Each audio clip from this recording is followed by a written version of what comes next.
5 दिन, एक आदमी और 400 किलो वजनी चट्टान के नीचे फंसा हुआ एक बाजू। चारों तरफ सन्नाटा, ऊपर नीला आसमान, नीचे मौत जैसी खामोशी। सोचें, आप एक तंग वादी में उतरते हैं, एडवेंचर के शौक में, तन्हा, आज़ाद, बेखौफ, और अगले ही लम्हे एक बहुत बड़ी चट्टान आपके हाथ पर आ गिरती है। चीख आपके हलक में गूंजती है, मगर सुनने वाला कोई नहीं। फ़ोन सिग्नल नहीं, मदद का कोई रास्ता नहीं, बस आप और वक्त जो आहिस्ता आहिस्ता ख़त्म हो रहा है। ये किसी फिल्म का मंजर नहीं था, ये हकीकत थी एरन रैल्स्टन की, एक नौजवान माउंटेन क्लाइंबर जो एडवेंचर की तलाश में निकला था, मगर 5 दिन तक मौत से आंखों में आंखें डालकर लड़ता रहा। लेकिन यहाँ एक ऐसा मोड़ आया जिसने पूरी दुनिया को हिला दिया। असल जंग चट्टान से नहीं थी, असल जंग उसके अपने दिलो दिमाग से थी। और जो फैसला उसने 5वें दिन किया, वो इंसानी हौसले की तारीख में हमेशा के लिए लिखा गया। ये कहानी है एक ऐसे शख्स की जो 400 किलो वजनी पत्थर के नीचे 5 दिन तक अकेला फंसा रहा और फिर भी जिंदा वापस आया। एरन रैल्स्टन आम इंसान नहीं था, मगर वो लापरवाह भी नहीं था। वो पहाड़ों से मोहब्बत करता था। बचपन से ही उसे बर्फानी चोटियां, सुनसान वादियां और ख़तरनाक रास्ते अपनी तरफ खींचते थे। जब दूसरे लोग महफूज जिंदगी चाहते थे, एरन खतरात में आज़ादी ढूंढता था। उसने इंजीनियरिंग की अच्छी नौकरी हासिल की, मगर उसका दिल दफ्तर की दीवारों में कैद नहीं रह सका। आखिरकार उसने एक जुर्रतमंदाना फैसला किया। उसने अपनी 9 to 5 की नौकरी छोड़ दी ताकि वो मुकम्मल वक्त एडवेंचर को दे सके। दोस्त उसकी हिम्मत की तारीफ करते थे, लेकिन दिल ही दिल में परेशान भी रहते थे, क्योंकि एरन को अकेले सफ़र करने की आदत थी। वो अक्सर बगैर किसी को मुकम्मल तफसील बताए निकल जाता, और यही आदत एक दिन उसके लिए जानलेवा साबित होने वाली थी। अप्रैल 2003 में एरन ने यूटा के एक दूर दराज इलाके में जाने का इरादा किया। ये इलाका था कैनियनलैंड्स नेशनल पार्क। सुर्ख चट्टानों, गहरी दरारों और सुनसान वादियों से भरा हुआ एक वसीह नेशनल पार्क। यहाँ ऐसे मकामात भी हैं जहाँ अगर आप जोर से चीखें तो आवाज़ दीवारों से टकरा कर वापस आती है, मगर बाहर तक नहीं पहुँचती। और सबसे खौफनाक बात ये थी, उसने किसी को ठीक से नहीं बताया कि वो कहाँ जा रहा था। ना कोई लोकेशन शेयर की, ना कोई इमरजेंसी प्लान बनाया। बस अपना बैग, चंद लीटर पानी, थोड़ा सा खाना और क्लाइंबिंग का सामान उठाया और निकल पड़ा। 26 अप्रैल 2003 की सुबह वो अपनी गाड़ी पार्क करके साइकिल पर कई मील का सफ़र तय करता हुआ वादी की तरफ बढ़ा। मौसम साफ था, आसमान चमक रहा था, हर चीज़ बिल्कुल दुरुस्त लग रही थी, मगर किस्मत को कुछ और मंजूर था। जब वो एक तंग स्लॉट कैनियन में नीचे उतर रहा था, उसे एक बड़ी चट्टान नजर आई जो 2 दीवारों के दरमियान फंसी हुई थी।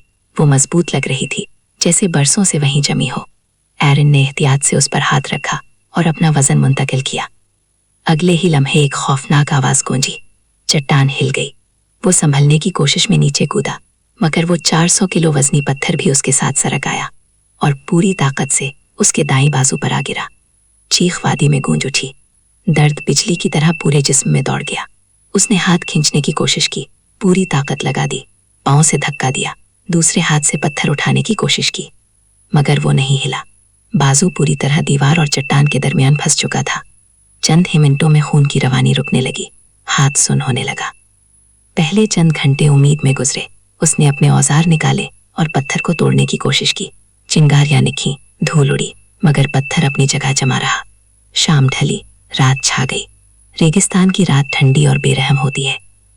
वो थोड़ा थोड़ा पानी पीता रहा, खुद को तसल्ली देता रहा कि शायद कोई आ जाएगा, लेकिन दिल जानता था कोई नहीं जानता कि वो कहाँ है।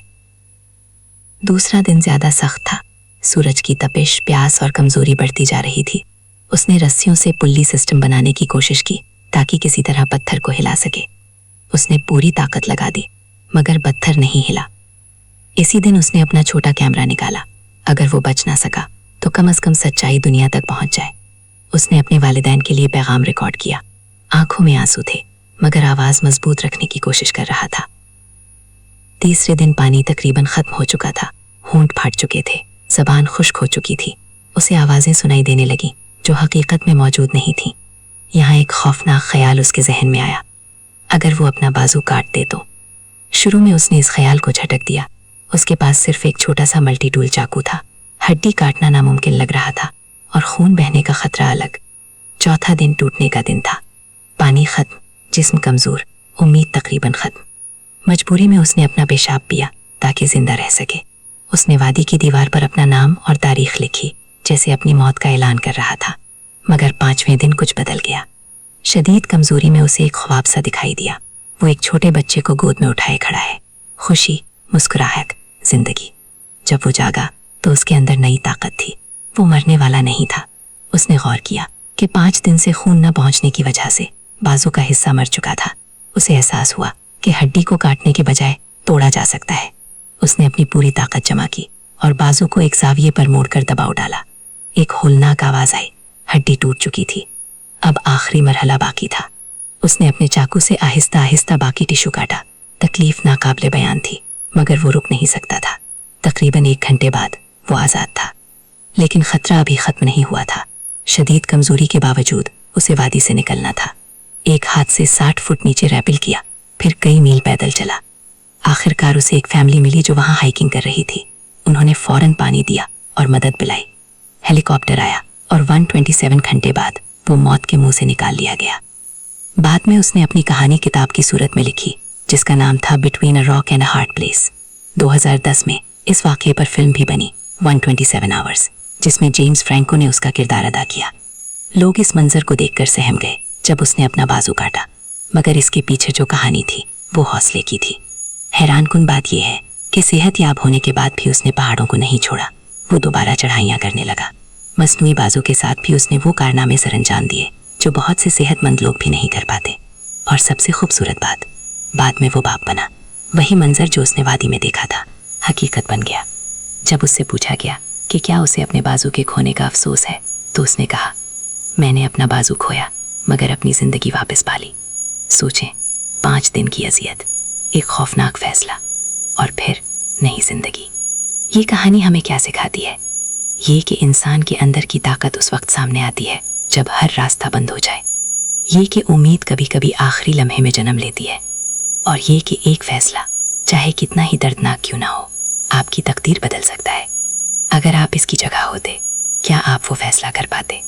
अपनी राय ज़रूर बताएं। अगली कहानी तक अपना ख्याल रखें।